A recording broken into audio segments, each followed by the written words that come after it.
A Fundación Galega contra o Narcotráfico e a Xunta renovaron esta mañá o convenio de colaboración para o funcionamento do Servizo de Xestión de Bens Incautados ao Narcotráfico. O servizo facilita a recuperación do valor dos bens incautados a través da súa venda anticipada. A incautación destes bens aos narcos, dende o primeiro momento no que se desenvolven os operativos, tradúcese nun retorno social e nunha solución exemplarizante para as vindeiras xeracións. A función principal é, como xa dixemos tantas veces, e o noso caballo de Troia é exemplarizante.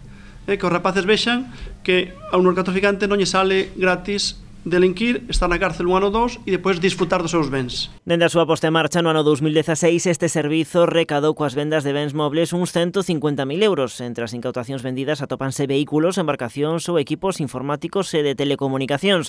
No caso destes últimos, veñen caracterizados polo seu rápido deterioro e perda de valor. A través deste mecanismo son vendidos ou asignados en determinados supostos a causas sociais. A poxa máis alta foi a dun Porsche por un importe de 35.000 euros. Levamos un par de anos, estamos empezando ainda en ciernes, pero aí tedes cifras e xa podemos dicir que hai xa casi 150.000 euros xa xestionados de venta de bens e como sabedes, ainda queda moito traballo porque hai moitos xuíces e moitas unidades judiciales que ainda non coñecen de todo. As cousas cando son novas, ainda que son boas e novas, necesitan máis apoio de todos e máis sinerxias. Un apoio que chega da Xunta a través da renovación do convenio asinado esta mañá. O Goberno galego achegará 15.000 euros para manter a disposición dos xulgados un servizo especializado na xestión, depósito e venda anticipada de bens comisados. O convenio ten por finalidade que a Fundación xestione e tamén con a autorización do xuiz poida vender